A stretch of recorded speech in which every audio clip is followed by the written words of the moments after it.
श्रीलंका का टूर शुरू कर दिया है।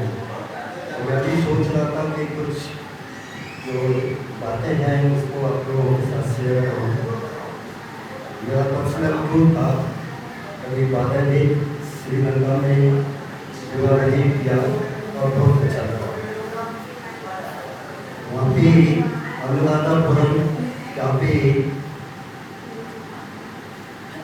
महाराज अशोक ने अपने पुत्र और पुत्री को भेजा एक पीपल के पेड़ के साथ में।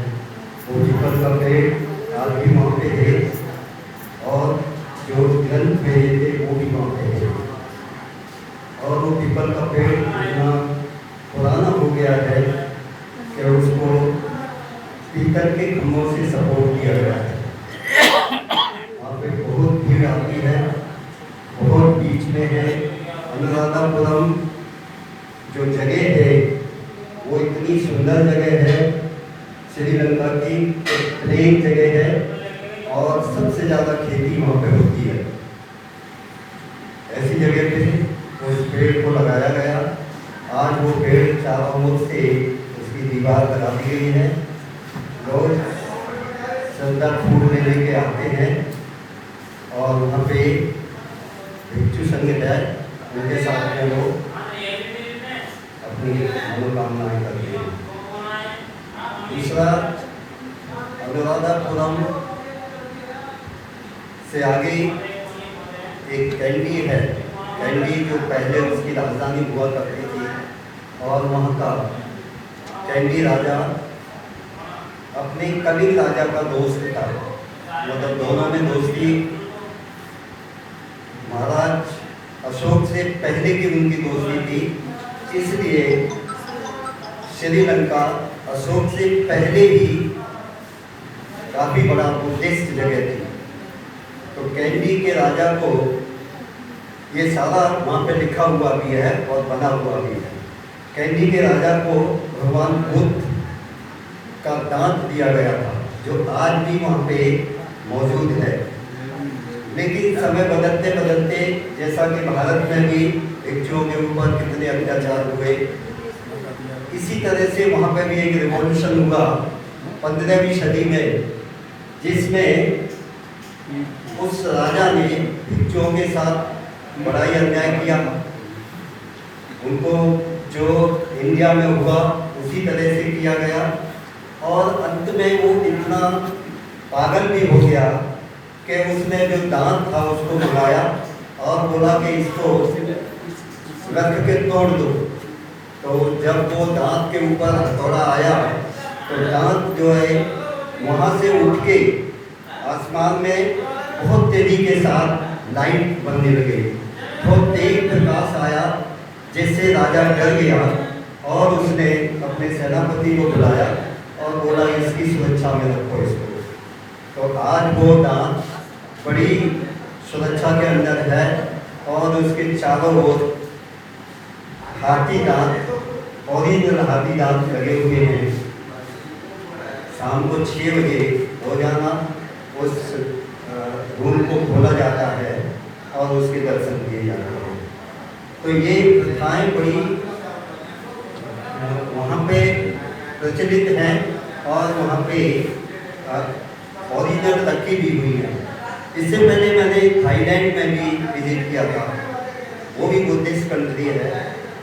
और सिंगापुर में भी, सिंगापुर में पूरा बुद्ध का वो लिटरेचर है इंग्लिश में, जिसके ऊपर बहुत सारी चीज़ें हमको गोइंका की विपස්සना में जो सिखाते हैं वो सारी लिटरेचर वहाँ की है, उसमें से ही उन्होंने बनाया है और वो इंग्लिश में है। इस तरह से दूसरी मैंने श्रीलंका में एक और देखा कि वहाँ के लोग बड़े बुद्धिस्टवादी हैं, बहुत ही उनके दिल में कूट कूट के भरा हुआ है और इतने ईमानदार हैं कि कोई चीटिंग नहीं है।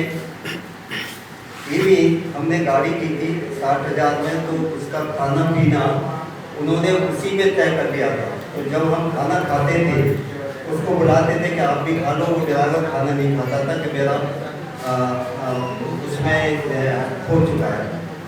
नारियल पीते थे तो नारियल नहीं पीता था कि नहीं हमारा उसमें हमने ले लिया पैसा, हम नहीं लेते।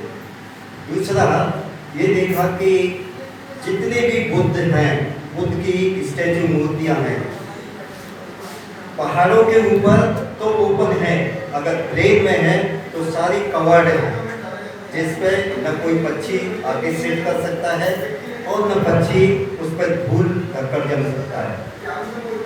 जितने भी 5 स्टार होटल्स देखे, बड़ी बड़ी सरकारी इमारतें देखी, हर एक के सामने बुद्ध का स्टैचू लगा हुआ है और वो भी ग्लास के अंदर कवर्ड है, जिससे कि उसमें एक भी धूल नहीं जानी चाहिए। हमारे दूसरा, हम लोग सामने हाथ जोड़ के सीधा लौटते हैं या फोटो खिंचवाते हैं, तो कोई भी बुद्ध की ओर पीट करके फोटो नहीं खिंचवा सकता। उसको बुद्ध के दर्शन करके उल्टा ही जाना पड़ेगा और तब वो गेट से बाहर होगा। हमसे हम भी फोटो ले रहे थे तो वहाँ की पूरी पब्लिक एकदम एक ही आवाज में बोलने लगी कि इस तरह से नहीं। तो ये बहुत सारी चीज़ें हैं, ये एक सम्मान की चीज़ें हैं और ये दिखाती हैं कि हम अंदर से कितने बुद्धिस्ट हैं। टाइम पास बुद्धिस्ट नहीं है, अंदर से कितने बुद्धिस्ट हैं। तो श्रीलंका, वहाँ की जो पॉपुलेशन है, वहाँ और कोई देवी देवता हमने देखा नहीं।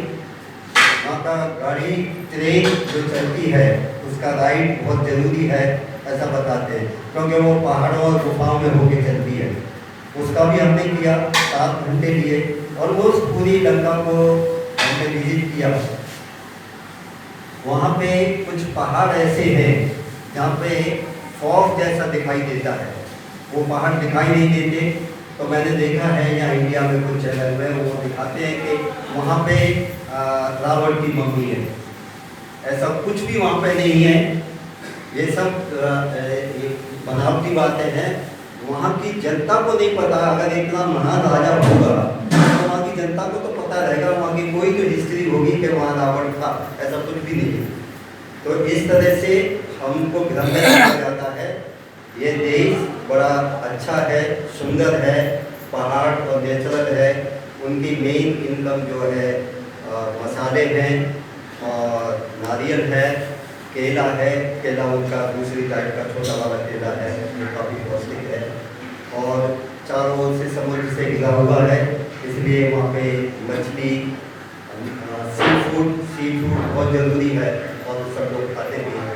लेकिन जितने भी बुद्धिस्ट जगह देखे, जितने भी पहाड़ देखे, जैसे जहाँ अशोक ने पहाड़ों में और बाकी राजाओं ने पहाड़ों को खुदवा के वो बनाया है, इसी तरह से वहाँ पे भी जगह जगह पे उस राजाओं ने जगह बदलते रहे और ये करते रहे और जगह जगह पर स्टैचू बनाते गए, मंदिर बनाते गए, तो लोग वहाँ जाते हैं, दर्शन करते हैं। तो बड़ा ही सुंदर जगह है और देखने में ताड़ वाली त्रिपिटक, ताड़ वाला देखा था ना, त्रिपिटक का राइटिंग। हाँ, वो है। भारत सरकार ने एक बुद्ध का बहुत बड़ा स्टैचू दिया है आज़ादी के बाद उनको दिया है, वो वहाँ पर लगा हुआ है, दिल्ली में है। तो इस तरह से वहाँ की म्यूजियम भी हैं जो लोकल राजाओं के, इतने बड़े वहाँ पे कोई राजा नहीं हुए, लेकिन पीसफुल लाइफ का है।